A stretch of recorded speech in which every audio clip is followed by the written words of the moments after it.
Okay, last time हमने discuss किया था about ideal and non ideal binary solutions. सभी को ग्राफ ध्यान में आ रहा है? लेट्स से अगर आपके पास ये ग्राफ था, ठीक है, एंड लेट्स से आपके पास कुछ ऐसा ग्राफ था, ठीक है, and let's say the other kind of graph, ठीक है। तो this is A, this is B, this is C. Which of this is ideal solution? Correct, A तो ऑब्वियस था। Which of these solutions shows positive deviation? Correct, B. And which of these solutions shows negative deviation? C. ठीक है, अब यहाँ पे देखो, जो आपका पॉजिटिव डेविएशन या नेगेटिव डेविएशन है उसमें भी कुछ फर्दर क्लासिफिकेशन आता है। क्लासिफिकेशन तो नहीं, बट दो अलग अलग टाइप के ग्राफ होते हैं, ठीक है। सपोज करो अगर मैं पॉजिटिव डेविएशन का ही बात करूं, तो मैं यहाँ पे एक ही पार्ट बना रहा हूँ, ठीक है। मैं यहाँ पे सिर्फ पी ए ही बना रहा हूँ, I am only making P A, ठीक है। या चलो मैं बेटर हुआ, मैं यहाँ पे सिर्फ ओनली पी एस बना रहा हूँ, ठीक है, ओनली मेकिंग पी एस। तो पी एस देखो दो टाइप का हो सकता है। दो टाइप देखो क्या क्या होगा, एक होगा कि आपका ग्राफ जो है वो कुछ इस तरह से है, ठीक है। दूसरा होगा कि आपका ग्राफ जो है वो कुछ इस तरह से है, ठीक है।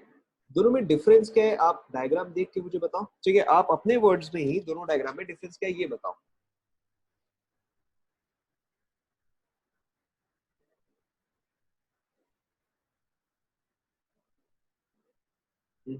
एकदम क्लियर डिफरेंस आपको क्या दिख रहा है?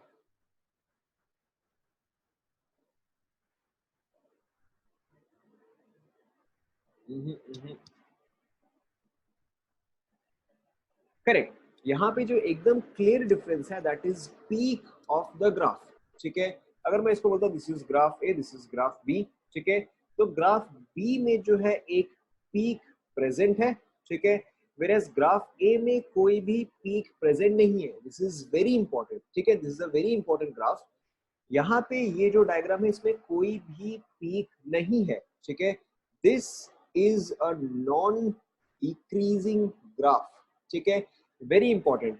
देखो यहाँ पे आप ये चीज मैथ्स में भी आगे पढ़ोगे, there is a difference between increasing and non decreasing, ठीक है।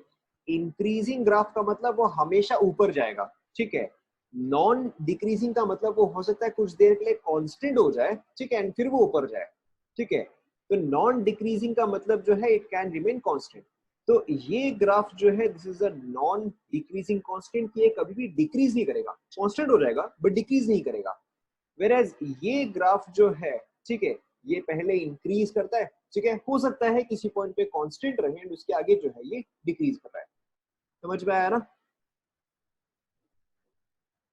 सिर्फ डिफरेंस समझ में आया ना? अभी के लिए मैं डिफरेंस ही बता रहा हूँ, ठीक है। So in this case this graph is a non decreasing graph. अब ऑब्वियसली देखो दूसरा देखते ही आपको समझ में आ जाएगा।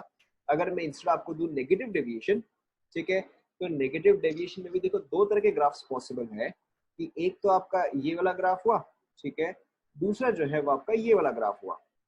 अगेन आपको देखते ही समझ में आ जाएगा, ठीक है, कि दोनों ग्राफ में डिफरेंस क्या है, कि यहाँ पे एक डिप है, ठीक है, यहाँ पे ऐसा कोई भी डिप प्रेजेंट नहीं है, ठीक है। या फिर कई बार आप ऐसे बुक्स में इसको देखोगे as crest and trough refer करते हुए, ठीक है, doesn't matter, same thing.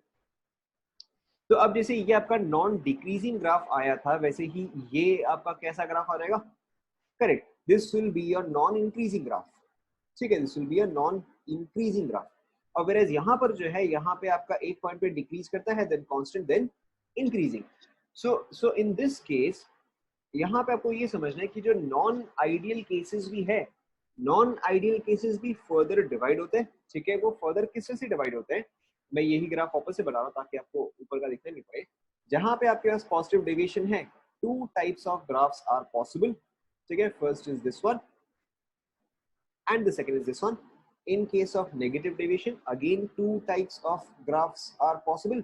First is this one and the second is this one. ठीक है, पहले आप इतना बना लो, पहले आप ये सारे बना लो, ऊपर के एंड ये जो है सेम ही है तो आप यही वाले ही बनाओ।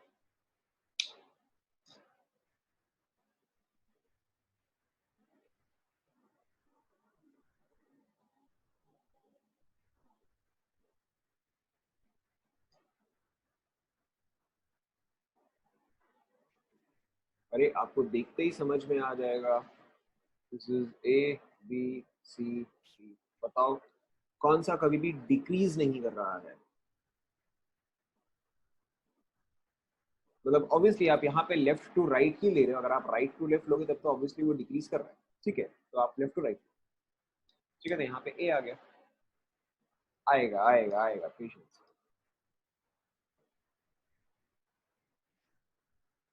बना लिया?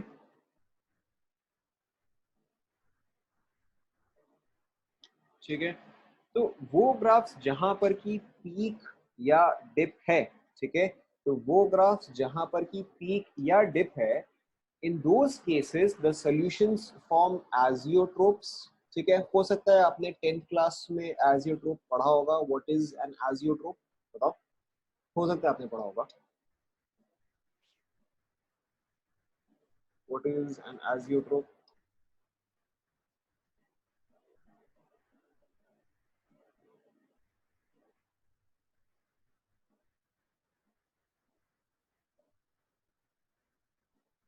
पढ़ा है, नहीं पढ़ा है?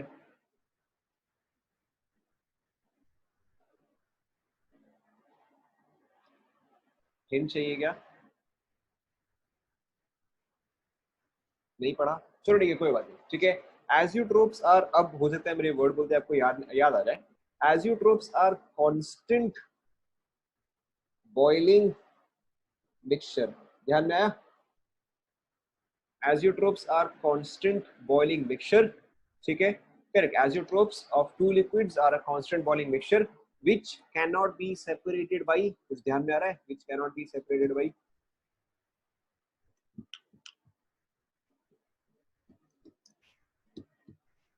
आ रहा है नहीं आ रहा है? Correct, which cannot be separated by fractional, which cannot be separated by fractional distillation। ठीक है, सिंपल डिस्टिलेशन तो वैसे ही नहीं कर सकते, इसको आप फ्रैक्शनल डिस्टिलेशन से भी आप सेपरेट नहीं कर सकते, ठीक है। आप चाहे तो डेफिनेशन लिख लो, ठीक है, आप डेफिनेशन लिख लो।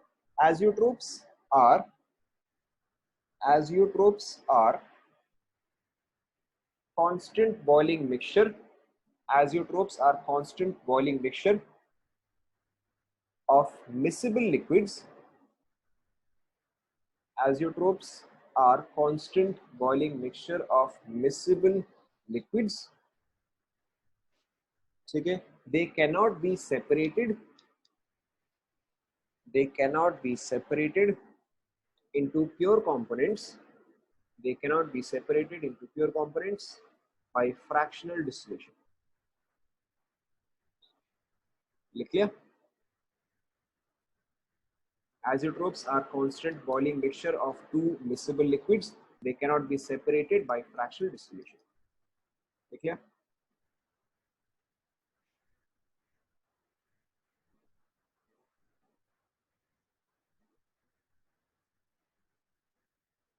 ठीक है, अभी देखो, अभी हम सिंपल ही कर रहे हैं, एक्सप्लेनेशन नेक्स्ट क्लास में करेंगे। Azeotrophs are classified into two categories। ठीक है, Azeotrophs are classified into two categories। The first kind of azeotrope is minimum boiling point azeotrope। ठीक है, the first kind of azeotrope is minimum boiling point azeotrope, and the second category is maximum boiling point azeotrope। पहले आप ये mention कर लो।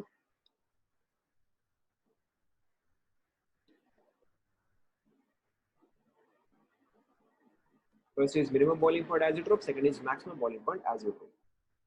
ठीक है, देखो बहुत ही सिंपल सा है। लिख लिया यहां तक?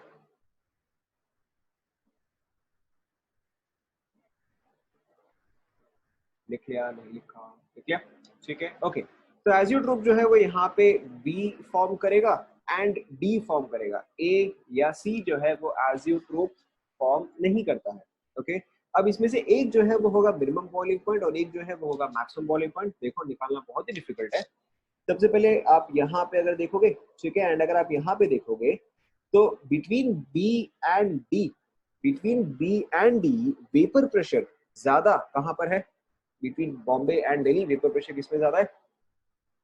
करेक्ट, यहाँ पे बी पे वेपर प्रेशर जो है वो ज्यादा है, ठीक है। तो मैं यहाँ पे सिर्फ इतना मेंशन कर रहा हूँ कि बी पे वेपर प्रेशर जो है वो मैक्सिमम है एंड डी पे वेपर प्रेशर जो है वो मिनिमम है, ठीक है। अब हम इसको साइड में रखते हैं, ओके। अब अगर सपोज करो आप कंपेयर कर रहे हो आपके पास है volatile liquid, you have a volatile liquid, ठीक है। अब एक वोलाटाइल लिक्विड का बॉइलिंग पॉइंट, एक वोलाटाइल लिक्विड का बॉइलिंग पॉइंट लो होगा या हाई होगा?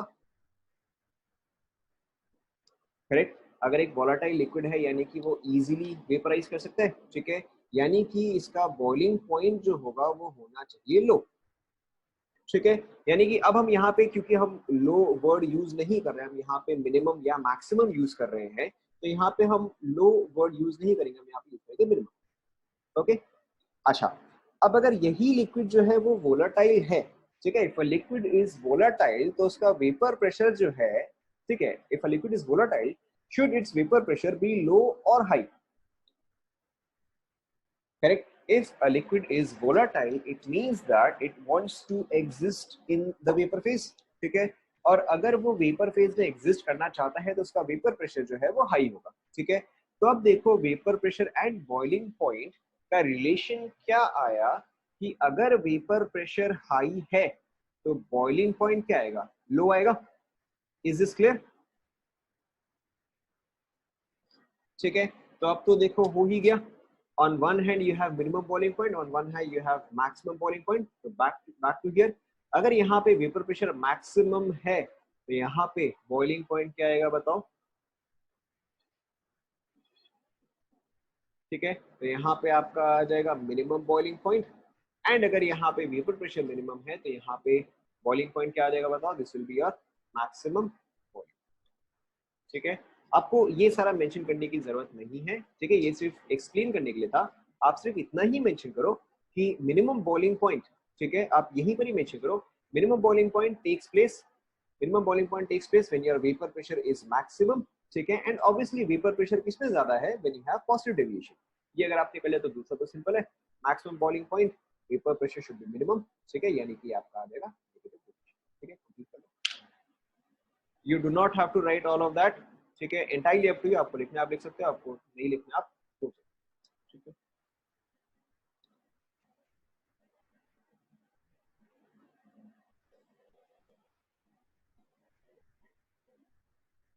This is what is important.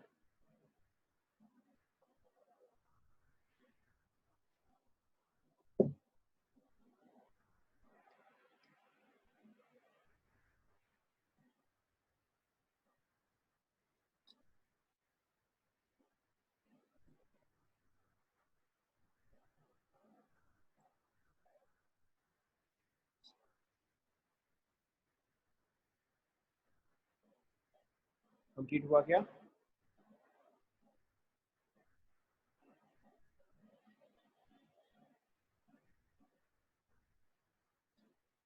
Complete, ठीक है। Let's try a simple question, आपको समझ में आ जाएगा।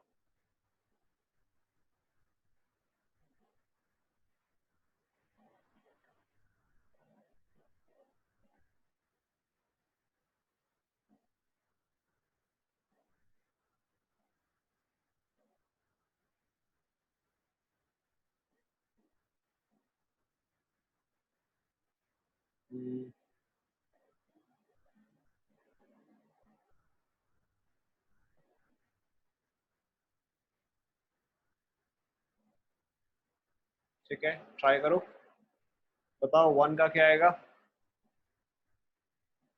क्या? No as you, no as you true.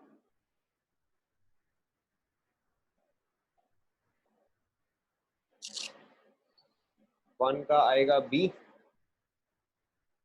One का आएगा बी, ओके। फिर टू का क्या आएगा बताओ? आप हमेशा इसको वेपर प्रेशर के टर्म्स में करोगे तो आपको थोड़ा सा इजी रहेगा। अगर मैक्सिमम बॉइलिंग पॉइंट है, अगर मैक्सिमम बॉइलिंग पॉइंट है तो वेपर प्रेशर क्या होना चाहिए? करेक्ट, वेपर प्रेशर जो है वो लो होना चाहिए। अब यहाँ पे वेपर प्रेशर आपको मिनिमम किस पे दिख रहा है? ए में, ठीक है, तो आपका टू आ जाएगा ए, एंड सिंपली क्या बचा? थ्री बचा। थ्री का क्या आ जाएगा? सी। Is is clear?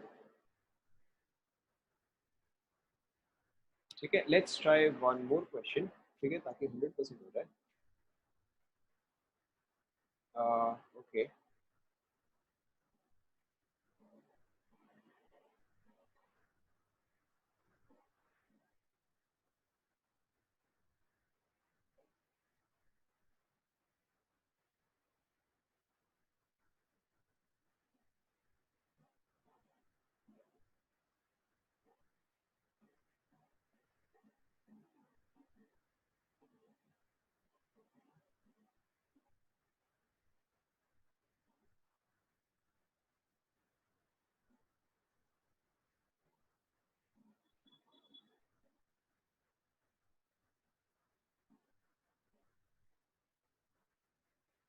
ठीक है, बताओ।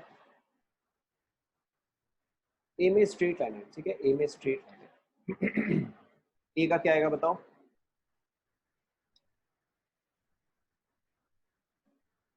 ठीक है, ए का आएगा 1, दैट इज करेक्ट। बी का क्या आएगा बताओ। बी का क्या आएगा। ठीक है, राइट। बी का भी आएगा 1, क्योंकि यहाँ पे कोई भी डिप नहीं है। ठीक है, ये जो है ये कंटिन्यूअसली डिक्रीजिंग है या ये नॉन इंक्रीजिंग ग्राफ है, तो बी का भी आएगा 1। ओके, सी का क्या आएगा बताओ। करेक्ट, सी का आएगा 3, राइट। डी का क्या आएगा बताओ। ठीक है, करेक्ट, डी का आएगा 1। एंड ई का क्या आएगा बताओ। बट एक ही क्या है। ठीक है, complete कर लो।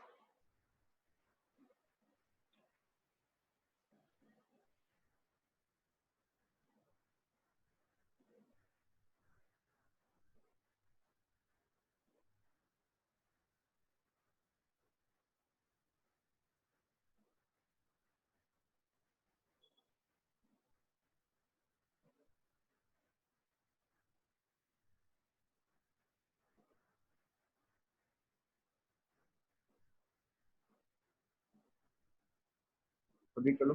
हो गया।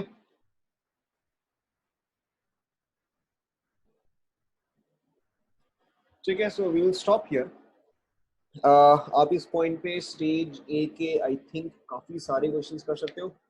जो भी क्वेश्चन है जो कि वेपर प्रेशर से रिलेटेड है, ठीक है, उसके आप मैक्सिमम क्वेश्चंस जो है अब आप अटेम्प्ट कर सकते हो। तो try to complete stage A as much as you can. ठीक है, इसके आगे हम नेक्स्ट क्लास में करते हैं। If you have any doubt, अच्छा, दो लोगों के डाउट्स थे, दे कैन स्टे बैक। ठीक है, the rest of you can exit the zoom. Thank you class.